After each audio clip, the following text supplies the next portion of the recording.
পালাবার যদি চেষ্টা করি, এর থেকে বড় লজ্জা আর কি হতে পারে?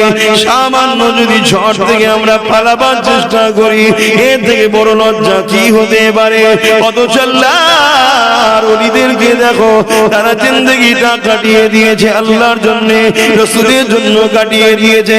ইমাম রাসূলের সাহাবাদের যদি জীবনীটা দেখো, হযরতে বেলালের কথা সবাই শুনেছো। এই যুবকেরা, তরুণেরা, বাবেরা, হযরতে খাব্বাব হুজুরের কথা সবাই শুনেছো। হযরতে খাব্বাব যখন আল্লাহকে আল্লাহ বলে, নবীকে নবী বলে, দুনিয়ার জালিম অত্যাচারী আবু জেহেল উতবা দল ছেড়ে দিয়ে আমার নবী পাকের দলে যখন চলে এলো, গান ছেড়ে দিল, যাত্রা ছেড়ে দিল, কাজের মেলা কোনো তৎকালীন সময়ে ওই মেলাটাকেও ছেড়ে দিল, নারীদেরও শোষণ করার যে রীতিনীতি ছিল ওখানে থেকে ফিরে যখন চলে এলো, এসে যখন আল্লাহ নবীর হাতে হাতটা দিয়ে দিল, ন্যায়ের পক্ষে চলে এলো, ইনসাফের পক্ষে চলে এলো, মানবতার পক্ষে চলে এলো, ইনসানিয়াতের পক্ষে চলে এলো। নারীরা মায়ের জাত, ওই মায়ের জাতকে সম্মান মর্যাদা দিবার যে রাসূল শিক্ষা দিয়েছে, সেই রাসূলের দিকে যখন চলে এলো, তখন আবু জেহেল, উতবা, সাইবা তাদের হাতে রাজ ক্ষমতা ছিল। তারা আমার রাসূলুল্লাহ সাহাবী হযরতে খুবাইবের উপরে কম জুলুম করেনি, হযরতে খাব্বাবের উপরে কম জুলুম করেনি। কি জুলুম করেছিল? এই যুবকেরা আগুন তৈরি করে ওই আগুনের উপরে খাব্বাবকে বসিয়ে রাখলো, আর এই কোমরের গোশতগুলো ওই আগুনে পুড়তে শুরু করতো। ঘরে যখন কেউ দেখবেন কাবাব তৈরি করে, ওই গোশতকে শিকের মধ্যে দিয়ে যখন আগুনের উপরে দেওয়া হয়, দেখবেন এই গোশত থেকে পানি ঝরে ঝরে ঝরে ঝরে ওই আগুনে পড়তে থাকে। অনেক সময় আগুনটা নিভিয়ে যায়, আর গোশতটা আস্তে আস্তে পুড়তে পুড়তে পুড়তে পুড়তে ফুলে ছিল ছোট হয়ে যায়। হযরতে খাব্বাব হুজুরের কোমরের গোশত থেকে রস বেরোতে বেরোতে আগুনগুলো বন্ধ হয়ে যায়, আবার আগুন জালিমরা ধরায়, আবার খাব্বাব হুজুরকে বসায়, আবার আগুনটা নিভিয়ে যায়, আবার আগুনটাকে ধরানো হয়, আবার বসানো হয়। রেখে দাও, এইরকম শাস্তি তো তোমায় দেওয়া হয় রে। তোমাকে মসজিদে যেতে বললে যাচ্ছ না, তোমাকে আযান দিলে তুমি শুনছো না, তোমাকে মাহফিলে আসতে বললে যাচ্ছ না। মনে রেখে দিও, কাল তুমি আল্লাহর ঘরের দিকে যাবার জন্য ছুটবে, কিন্তু আমার আল্লাহ তোমাকে নেবে না। ওই জায়গায় দেখবে পাহারাদার দাঁড়িয়ে আছে। কে পাহারাদার? দুনিয়ার জালিমরা তাদের সৈন্যকে দাঁড় করিয়ে দেবে, তোমাকে ঢুকতে দেবে না, তোমাকে মারবে। এখন দরজা খোলা রয়েছে, তুমি যাচ্ছ না। এই সুযোগটাতে জালিমরা আক্রমণ করে সুযোগটাকে কাজে লাগিয়ে দিয়ে তারা পাহারাদার লাগিয়ে দেবে, তখন তুমি যাবার জন্য ছুটবে, কিন্তু আল্লাহ তোমাকে তখন নেবে না। এখনো সময় আছে, আল্লাহর ঘরের দিকে ফিরে আসো, মাথাটা নত করো, রব্বি রব্বি করে আওয়াজ করো, চোখের কোণা দিয়ে পানি ফেলো। আমার আল্লাহ নবী জানিয়ে দিলেন, ওই পানিটা যদি মাছির মাথা থেকে ক্ষুদ্র হয়ে যায়, আমার আল্লাহ পাক তাদেরও জীবনের গুনাহকে মাফ করে দেয়। নবী আমার আরো বলেছে, যদি তুমি কান্নার চেষ্টা করো কিন্তু চোখ দিয়ে পানি বেরোতেছে না, মুখটাকে কান্নার মতো করো। একজন বান্দা দেখলে যেন বলে, ওই বান্দাটা তার আল্লাহ পাকের কাছে কাঁদছে, ওই বান্দাটা তার আল্লাহর কাছে কাঁদছে, ওই বান্দাটা তার রহমান রহিম গফুরের কাছে কাঁদছে। ওই আমার উম্মত উম্মতি রে, আমি রাসূলুল্লাহ জানিয়ে দিই, আমার আল্লাহ এত দয়ালু, তোমার এই কান্নাওয়ালা মুখটাকে দেখে কান্নাওয়ালাদের সঙ্গে শামিল করে দিয়ে আল্লাহ তোমারও জীবনের গুনাহ মাফ করে দেয়। আরো জোরে বলুন সুবহান। আসো ভাই, আসো। আলেমদের দল, ওলিয়া উলিয়াদের দল, আল্লাহ ওয়ালাদের দল আমাদের সঙ্গে ছেড়ে দিয়ে যাদের সঙ্গে যেতে চাইছো, তাদের সঙ্গে গিয়ে কি নিরাপদ দুনিয়াতেও পাবে? বলো বলো, নিরাপদ পাবে না? সেখানেও নিরাপত্তা নাই। সেখানে গেলে কি মরণ হয় না? তাদেরও দলে মরণ হয়। সেখানে কি জুলুম হয় না? তাদের নিজেদের মধ্যেও জুলুম হয়। শয়তানের মধ্যে নিজেদের মারপিট নিয়ে যায় মাঝে মাঝে, দেখবেন এটা পৃথিবীর ইতিহাসে হয়ে আসছে। কারণ লোভ লালসার জায়গা তো। ঝেড়ে খাবো, এ বলছে আমি খাবো, বলছে আমি খাবো, যে বসো, এ বলছে আমি খাবো, বলছে আমি খাবো। কথা বুঝে আসছে না? না খারাপ নেবেন না, প্রত্যেকটা জলসাতেই হয় না। এখন আমি আলোচনা করছি আল্লাহ রাসূলের কথা, এখানে বিছখানে কোনো কথা চলবে না। খারাপ নিলেন কেন? এখন তো সমালোচনা করতে শুরু করেছে আমাদেরই মুরিদরা, আমার বাপ দাদার ওসিলা ইসলাম পেয়ে তাদের ঘরের ছেলেরা আমার সমালোচনা করে না করে না? করো। তবে একটা হাদিস শুনে রেখে দাও, আল্লাহ নবী জানিয়েছেন শরীফুন নসব সে করে মুহাব্বত করতে হবে, ভালোবাসতে হবে। শরীফুন নসব কারা? নবীর খানদান, সাহাবাদের খানদান, এদেরকে সম্মান করতেই হবে, সম্মান করতেই হবে। যদি এরা ভুল করে দেখো পাশ কাটিয়ে চলে যাও, তোমার ইজাজত না এদের বিরুদ্ধে তোমাকে লড়াই করা। শুনছেন না শোনেননি? কেন? তুমি নবীর গোলাম, আর এটা নবীর বংশের সন্তান। গোলাম হয়ে নবীর বংশের বাচ্চার উপরে কথা বলে কি করে? কথা মাথায় ঢুকছে না? ঢোকে না। এটা সিস্টেম ইসলামের, তোমাকে মানতে হবে। তুমি যদি বলো মানি না, আমাদের কিছু ক্ষতি হবে না তোমার ক্ষতি হবে? বলেন বলেন, ক্ষতি হবে। বোঝার চেষ্টা। গল্প বলছি না, মেজো হুজুরকে মানো তো নাকি? মেজো হুজুরের কিতাবটাও পড়বে, পেয়ে যাবে হাদিসটা। মেজো হুজুর তার কিতাবের মধ্যেও স্থান দিয়েছে। মেজো হুজুর এই হাদিসটা লিখেছে, মানে রাসূলুল্লাহর হাদিস, তিনি একটা কিতাব লিখেছে, কিতাবের মধ্যেই হাদিসটা জায়গা দিয়েছে। অতএব শরীফুন নসব নবীর খাতিরে ও নবীর সাহাবাদের খাতিরে তাদের বংশের সন্তানদেরও মর্যাদা আছে। কেন? এরা রাদিয়াল্লাহু আনহু ওয়া রাদু আন, আল্লাহকে সাহাবারা রাজি করেছে, রাজি হয়ে গেছে, আর আল্লাহ সাহাবাদের উপরে রাজি হয়েছে। জোরে বলেন সুবহানাল্লাহ। ইনাদের যে ত্যাগ, ইনারা যে কষ্ট করেছে, আল্লাহ ইনাদের উপরে এত রাজি হয়েছে, ইনার নসল কিয়ামত পর্যন্ত যদি কেউ ভুলও করে, উম্মতের ইজাজত নাই তাকে বুঝাতে পারো, তার বিরুদ্ধে লড়াই করার ক্ষমতা নাই। কেন? এরা আল্লাহকে রাজি করেছে, নবীকে রাজি, এদের জন্যই ইসলাম পৃথিবীতে এসেছে। এবারে উনি যে ভুল করেছে বলে কি আল্লাহ ছেড়ে দেবে? না, আল্লাহ তো কারো কাছে দুর্বল নয়। আল্লাহ কি কারো কাছে দুর্বল নাকি? আল্লাহ তো মালিক, সে নবীর বংশ হোক আর সাহাবাদের বংশ হোক, যে অন্যায় করবে আল্লাহ কিন্তু তাকে ধরবে। এ ধরার ক্ষমতা কার আছে? আল্লাহর আছে। তুমি কে ধরা? তুমি সমালোচনা করার কে?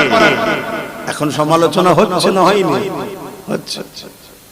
আহা কত বরবাদ! আজ সমালোচনা আমাদের হচ্ছে, কাল সমালোচনা হোসাইনের হয়েছে। কি করেছে না করেন? মুসলমানরাই করেছে। আরে নবী তো মানি, হোসাইনি কেন মানতে যাব? নবী তো মানি, হোসাইন আমার নেতার বিরুদ্ধে বলেছে, কেন মানতে যাব? মুসলমানরাই বলেছে না? বলেন। আজকেও কিছু লোক বলছে দাদা হুজুর মানি, রাসূল মানি, আর আওলাদের কথা কেন মানতে যাব? বলছেন না? বলেন। এরা যদি হোসাইনের পিরিয়ডে থাকতো, এরাও ঠিক সেই দিন এই কথাই বলতো, নবী মানি, হোসাইন মানি।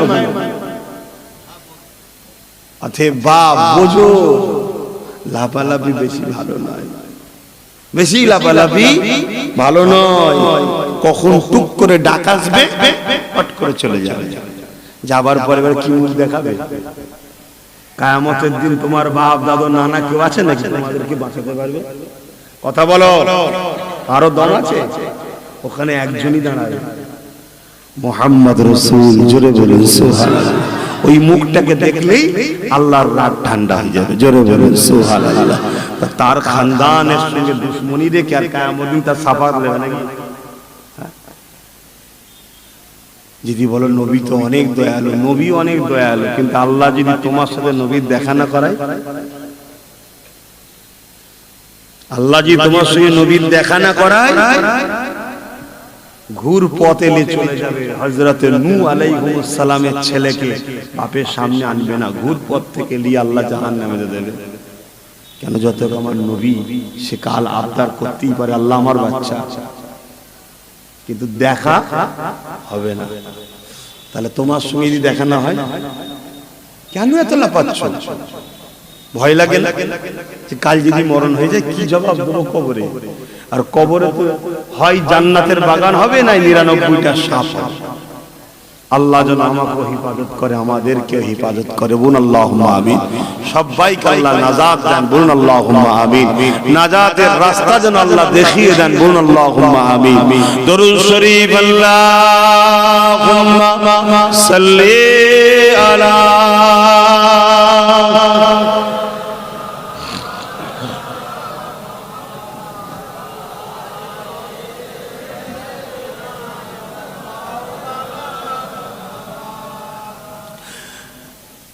যাদের হৃদয়ে আছে আল্লাহর ভয় তারা কখনো ভুলে যায় না আল্লাহর প্রেম ছাড়া এই দুনিয়া কারো কাছে কোনো কিছু চাই না। যাদের হৃদয়ে আল্লাহর ভয় আছে তারা নবী কখনো ভুলবে না, আর আল্লাহর প্রেম ছাড়া কারো কাছে কিছু চাইবে। আল্লাহ খাওয়ালে খাবো, আল্লাহ না খাওয়ালে খাবো না। আল্লাহ বেঁচে রাখলে মারবো, আল্লাহ মারলে মারবো। আমি তো আল্লাহ, আপনারা আল্লাহ নয়। তার জিনিস আপনি, তার জিনিস আমি, যে হালে রাখবে বলতে হবে আলহামদুলিল্লাহ।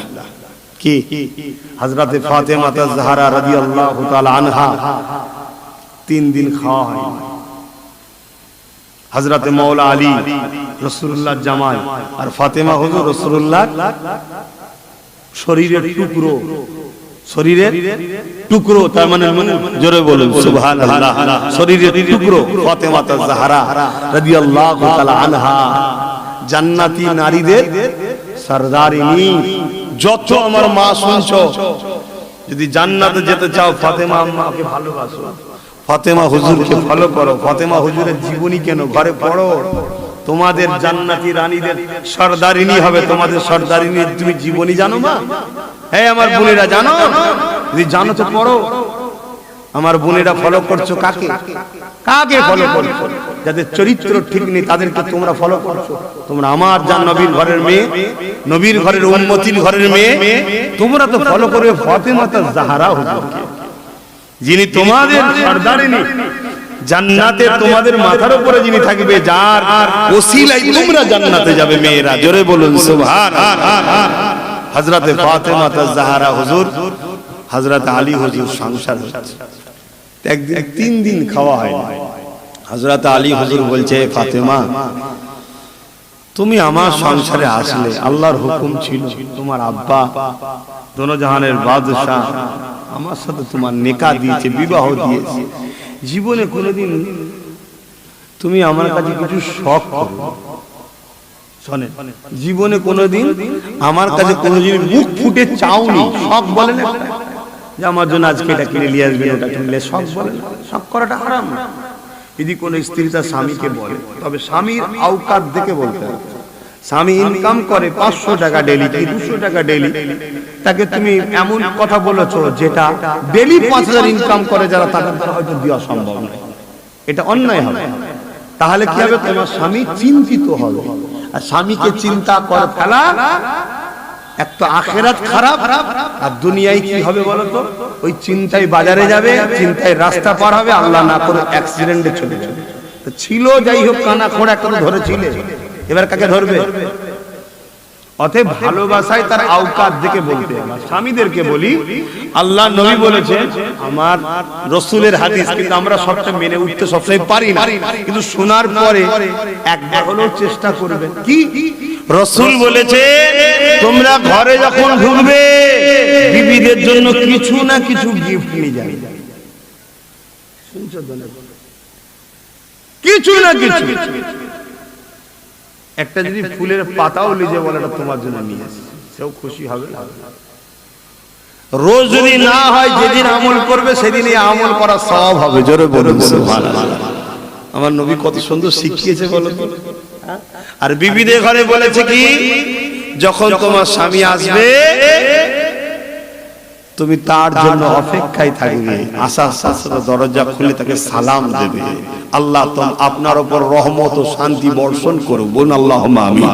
যদিও বেটা চোটে থাকে, কি চোটে থাকতে পারে, তো বাইরে আন কোথা কি ঝগড়া করেছেন কে জানে, কোথায় কি ফিতনা, বাইরে কত রকম ঝামেলা, কোন ক্যাচেলের মধ্যে জড়িয়ে এসেছেন কে জানে।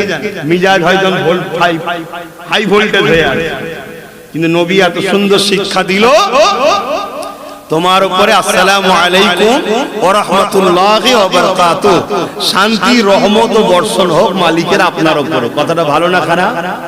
এই কথাটা যেই বলবেন, যদিও চটে থাকে, আল্লাহর রহমত ও শান্তি বরকত বর্ষণ হয়ে গেলে রাগ ঠান্ডা হবে না? হবে না?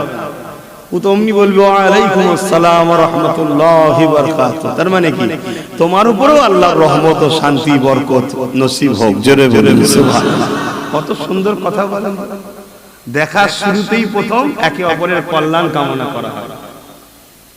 ইসলামের শিক্ষা। আমরা তো মুসলমানকে সালামও দিই, ওর দিকে চেয়ে রয়ে গেল, ওর দিকে চেয়ে রয়ে বেরিয়ে চলে গেল। ও ভাব চেয়ে দেবে, ও আছে ও দেবে, কিন্তু যে প্রথম সালাম দেয় সে 99টা নেকি পায়। এই 90টা নেকি পায়। জোরে বলুন সুবহানাল্লাহ। যে প্রথম সালাম দেয়, এই যে প্রথম সালাম দিয়েছিলাম উঠে, আমি 90টা পেয়েছি, আপনারা 10টা করে পেয়েছেন, তাহলে নেকি বেশি হয়ে গেছে, কম আছে। যাওয়ার সময় আগে একবার আপনারা দিয়ে নেবেন, ড্র হয়ে যাবে। কেন একসাথে জান্নাত থাকার শখ আছে তো নাকি? তাহলে ড্র করতে হবে, না অসুবিধা হয়ে যাবে। তো যাক, আম্মা জান হযরত আয়েশা সিদ্দিকা, হযরত রাসূল পাক সাল্লাল্লাহু আলাইহি ওয়াসাল্লাম বেটি ফাতেমা তাজ-জাহরা রাদিয়াল্লাহু তাআলা আনহা বিছানায় দুনিয়া থেকে চলে যাবে। তো স্বামী মাথায় হাত বুলিয়ে বলছেন হযরত আলী হুজুর, যে আমার প্রাণের স্ত্রী ফাতেমা, জীবনে কোনোদিন তুমি আমার কাছে কিছু শখ করোনি, একটা শাড়ি হোক, জুতো হোক, একটা শখ করে না? কি করে না? কিচ্ছু শখ। আজকে তোমার একটা তো কিছু আবদার করো, চলে যাবার সময় অসুস্থ তুমি। হুজুর হযরত ফাতেমা হুজুর হাসছে, বলছে না আমার কোনো আপত্তি নেই আপনার উপরে, আমার কোনো অভিযোগ নেই আপনার উপরে, আমি আপনার উপরে খুশি আছি। জোরে বলুন সুবহানাল্লাহ। অথচ এমনও দিন গেছে সপ্তাহ খাওয়া হতো না, তারপরেও বলছে স্বামীর উপরে খুশি। কেন? খাওয়াবার মালিক স্বামী, খাওয়াবার মালিক স্বামী, খাওয়াবার মালিক কে? আল্লাহ। হযরত ফাতেমা হুজুরের আরেকজনের একটা কথা মনে পড়ে, এই দুটো বলবো না থাকবে মাইকলা কি বলতে চলে যাবে?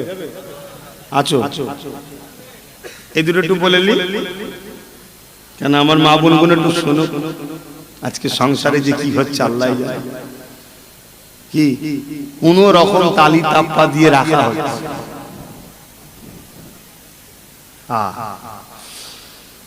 আমরাও যেমন আমাদের গুণ তেমন কিছু করার নেই, শুধু ওদের দোষ দিলে হবে? আমরাও পুরুষা ভালো, হ্যাঁ পুরুষ গুণ আজকের দিনে ভালো নাকি? হ্যাঁ কি ভালো? খেয়ে দে কাজ নেই, রাত 12টা পর্যন্ত বাইরে বসে থেকে আড্ডা দেয়। কেন?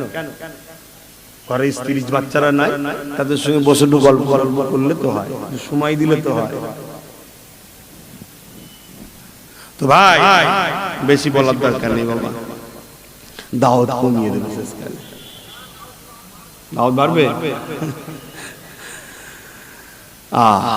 রিজিকের মালিক কে? আল্লাহ।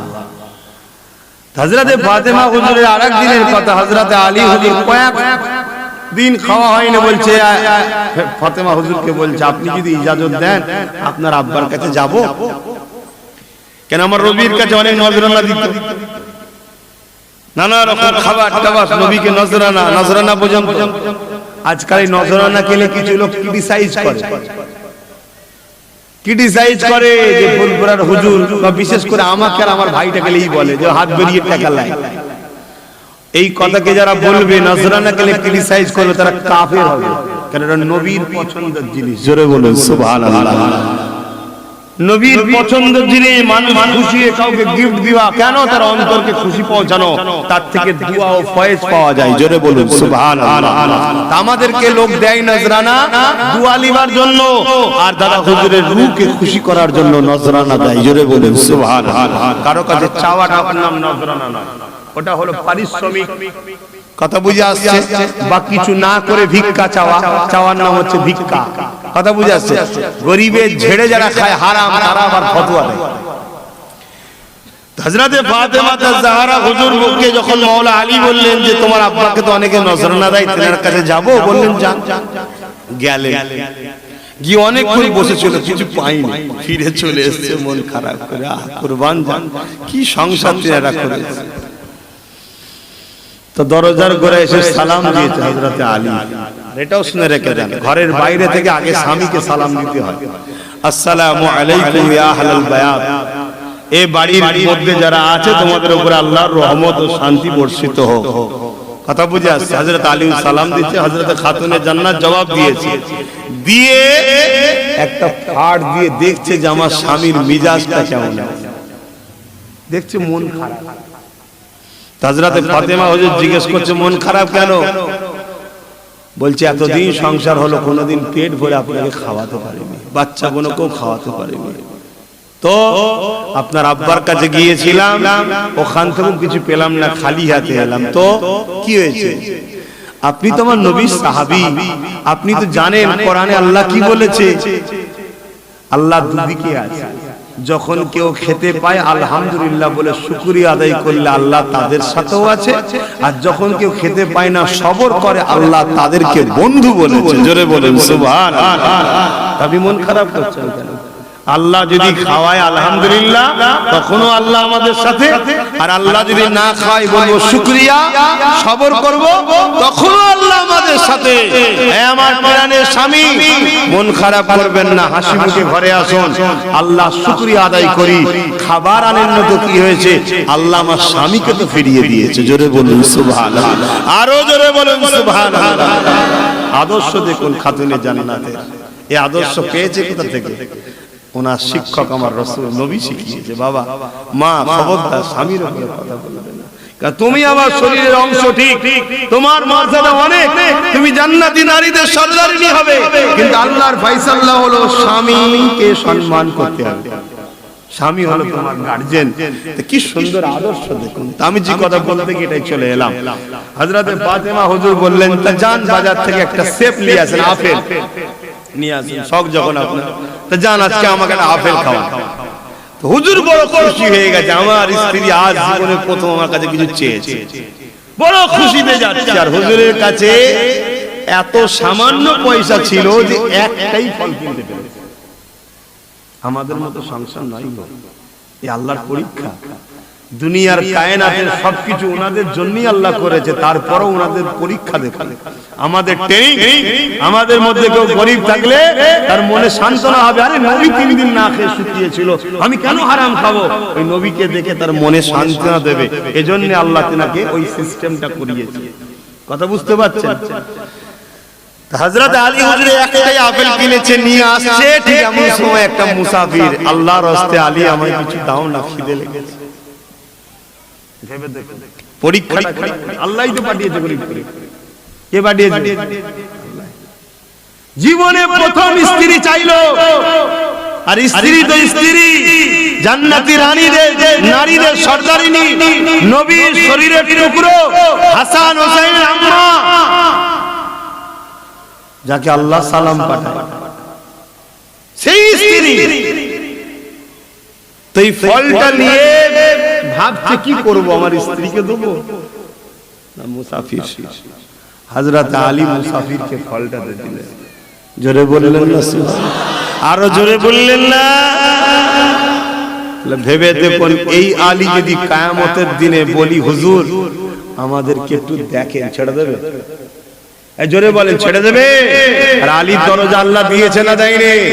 আর সেই আলীর খানদানের সঙ্গে, সেই আবু বকরের খানদানের সঙ্গে আপনারা ঝগড়া করে, আপনাদের ভালো হবে? ভালো না লাগে দূরে থাকুন না, দূরে চলে যান। যাবো না, আনবো না, দেখবো না, বলবো না, শুনবো না, মিটে গেল। সমালোচনা করছেন, ক্ষতি হবে না? ভালোবাসাটাই বুঝাচ্ছি। বা লিভার হয় নেন, না নেন আমাদেরই মতো তো একটা মানুষ, এ তো শয়তানের কথা। নবীকেও একদল লোক বলে আমাদেরই মতো মানুষ। মানুষ তো সবাই ঠিকই, কিন্তু সব সমান নয় রে বাবা, সব সমান নয়। তো ভাইরা আমার, হুজুর এসে মন খারাপ করে মাথার ঘুরায় দাঁড়িয়ে আছে। হযরতে ফাতেমা হুজুর বলছে, আমার প্রাণের স্বামী, আপনার ব্যবহারটাই আল্লাহ খুশি হয়েছে। জোরে বলুন সুবহানাল্লাহ। কোথায় বাজারে কি হচ্ছে ফাতেমা দেখছি করে, এ দেখার ক্ষমতা কে দিয়েছে? ইত্তাকু ফিরাসাতাল মুমিনিন ফাইন্নাহু ইয়ানজুরু বিনূরিল্লাহ। আল্লাহ নবী নূরের জবানে বলেন, আল্লাহ তার পেয়ারা বান্দা বান্দি দিগকে নূরের পর্দার ভেতর থেকে কিছু কিছু জিনিস দেখিয়ে থাকে। আমার প্রাণের স্বামী, আমি আপনার উপরে অনেক খুশি হয়েছি। আপনার কাজে আমার আল্লাহ যখন খুশি হয়েছে, আমি ফাতেমাও খুশি হয়ে গেছি। আর আজকে আমাদের মাগুনো বোনগুলো কি করছে বলো? সামান্য 1000, 2000, 500, 1 কেজি 2 কেজি আলু পেঁয়াজের জন্য পর্দাকে ছেড়ে দিয়ে লাইন দাঁড়িয়ে আছে। করেছে না করে? এটাই তো প্ল্যান বেঈমানদের, আমাদের ঘরে বেপরদা করার জন্য। শুনছেন তো নাকি? এই ওয়াজটা কি ইসলামের জন্য করছি না করিনি? আমার মা বোনের পর্দাকে বেপরদা করছে যারা, ওই বেঈমানদের বিরুদ্ধে বলবো না? এ কত শুনছেন না শোনেন? প্রথমে বানালো প্ল্যান করে গরিব, তারপরে বানালো লাইনে দাঁড়া ভিক্ষা দেবো। পেটের জ্বালাও রয়েছে, আর লাইনে দাঁড়িয়ে পয়সা দিচ্ছে, আলু দিচ্ছে, তেল দিচ্ছে, পেঁয়াজ দিচ্ছে। আর আমার মা বোনগুলো বেপরদা হয়ে বেরিয়ে পড়লো। বেগানা পুলিশের সঙ্গে কথাবার্তা, ফর্ম ফিল আপ করা, মুখটা তুলে দেখি এই ফটোটা তোমার কি? এই কথা হচ্ছে না। এটা শয়তানদের প্ল্যান। তো প্রথমে বানালো কি গরিব, প্রথমে বানালো কি ওরাই তো গরিব বানালো শয়তান। আমাদের ধন দৌলত সম্পদ অধিকার সবকিছু কেড়ে খেয়ে দিয়ে প্রথম গরিব বানালো, তারপরে কি করলো? লাইনে ভিক্ষা দেওয়া হবে। আর আমার কওমের লাখো যুবক উম্মতে মুহাম্মাদি, আমার কওমের ছেলে, আমার নবীর উম্মত, আমার আল্লাহর বিধান পর্দাকে যারা শেষ করে দিচ্ছে, তাদের গোড়াকে শক্ত করছে আমাদের ঘরের ছেলেরা মারপিট করে করে। আল্লাহর আযাব কি আসা দরকার আছে না? না, দরকার আছে, দরকার আসবে, আসবে। যদি সুদিনে না যাও আসবে। হয়তো তুমি কাল আমাকে আবার গালি দেবে, আবার আমার সমালোচনা করবে, আবার শয়তানের দিকে গিয়ে আমার গাড়িতে ঢোকার চেষ্টা করবে, আমার জলসাকে বন্ধ করার চেষ্টা করবে। করো, কিন্তু মনে রাখবে আল্লাহর আযাব যখন আসবে তুমি কি করে রুখতে পারো সেদিন দেখবে। আর যদি বলো না হুজুর আমাদের ভুল হয়েছে, ভুল হয়েছে এইটা যে ভেবেছো, বলো আলহামদুলিল্লাহ। এবারে আল্লাহ বলছে তওবাটা করে নে। কি আল্লাহ আমি ভুল করেছি, আর করব না, এবার থেকে আমি পরিবর্তন হচ্ছি। আল্লাহ তোমাকে মাফও করে দেবে, তোমাকে আল্লাহ নতুন করে কামিয়াবিও দেবে। জোরে বলুন সুবহানাল্লাহ। আমার বক্তব্য এইটা, ভুল হয়েছে ক্ষমা চাও আল্লাহর কাছে, ফিরে আসো। আর এটা যদি আমি না বুঝাই, তুমি ভুল করছো, তুমি বুঝবে কি করে? আর যখনই আমি বুঝাতে যাব তোমার ভুল ভাঙছে, তওবা করছো, ফিরছো, শয়তান ও তার চালাগানোর মাথায় বাজ পাচ্ছে। এই সর্বনাশ, সব পরিবর্তন হয়ে যাচ্ছে, তো সব পরিবর্তন হয়ে যাচ্ছে, সব ভালো হয়ে যাচ্ছে। সেদিন যেমন আবু জেহেলের মাথায় বাজ পড়েছিল, এই মুহাম্মাদের পাশে বসিয়ে সব ভালো হয়ে যাচ্ছে। মুহাম্মাদকে রোকো, মাহফিল রোকো, আলোচনাকে রোকো। আজকেও করছে তার চালাগানা, করছে না করে? আমি আর কওমকে বলবো, আমার ভাইকে বলবো, ধর্মসভায় এসেছি, আমার কওমকে বলবো, দুনিয়ার কে কি করছে আমার দরকার নেই। তুমি পরিবর্তন হও, তুমি পরিবর্তন হও। শোনো, তোমাকে যদি কেউ বেঁচিয়ে রাখে আজকের দিনে, তিনি হলেন আল্লাহ। তোমার যদি মৃত্যু দেয় কেউ, তিনার নাম হলো আল্লাহ। কোন শক্তি এসে তোমাকে মিটাতেও পারবে না, কোন শক্তি তোমাকে বাঁচাতেও পারবে না। এটা হলো ঈমান।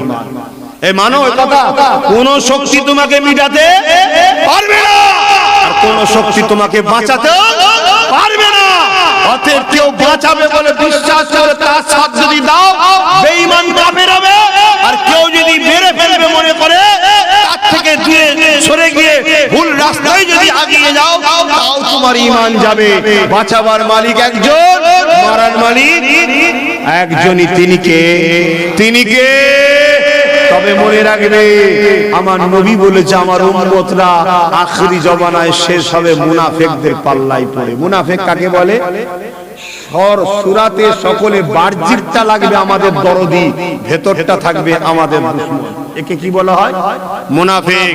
আল্লাহর নবী বলেছে মুনাফিকরা আমাদেরকে শেষ করবে, প্রকাশ্য দুশমন শেষ করতে পারবে না। বুঝাবার জন্য বলছি, এক্ষুনি যদি একটা সাপ আসে ওই দিক থেকে কোন দিক দিয়ে তেড়ে, তোমরা কি করবে ভাই? প্রকাশ্য দুশমন, হয় মেরে ফেলবে ক্ষমতা থাকলে, আর না হয় পালিয়ে যাবে।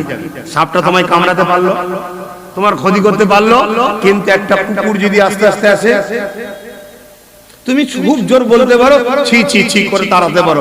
আর অনেকে অনেকে দেখবে যে হয়তো নাজলাড়াচ্ছে, ভাববে হয়তো গৃহপালিত ভালো পুষা, কিছু মনেই করবে না, কিন্তু সে যদি ভেতরে ভেতরে পাগলা হয়ে যায়,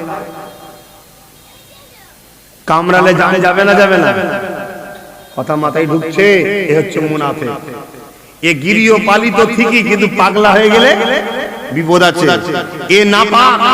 এই জন্য বুঝাতে চাইছি বাপ ভাইরা, প্রকাশ্য দুশমন আমাদের ক্ষতি করতে পারে না, যুগে যুগে আর পারবেও না। ছদ্মবেশীরা আমাদের ক্ষতি করেছে। তাই আমার কমকে বলবো, দুশমনকেও ঘৃণা করো, মুনাফিককেও ঘৃণা করো, নিজেকে নিজের দিনের উপরে প্রতিষ্ঠিত করো, নিজের নবীর খানদানের বাচ্চাদের সঙ্গে উঠা বসা করো, আলেমে হাক্কানীদের সঙ্গে উঠা বসা করো।